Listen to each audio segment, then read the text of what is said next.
Hi there, this is Marissa, and today I have a new process video for you in my Traveler's Notebook. For this spread, I am using graphics from the Pura Vida collection from Anita Designs. So these are digital papers and elements that I have printed out on my home printer, and I am going to glue them into my Traveler's Notebook here.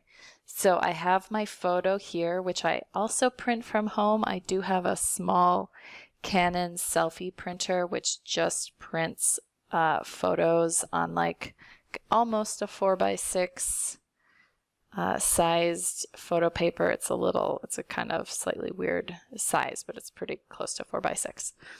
So I usually print 2 or more photos at a time because 4x6 is too big for my Traveler's Notebook. Anyway, so I'm just using some of these papers here that I've printed out, and some of these are just scraps from different projects that I've done. I just throw everything in a box and enjoy flipping through there to finish my little paper clusters here with my photo. So anyway, once I have these papers stuck down, I will go through my elements and add in a couple of those, and that will be that. Thanks so much for watching this video. If you enjoyed it, please give me a thumbs up. And if you'd like to see more, please subscribe to my YouTube channel. Have a great day.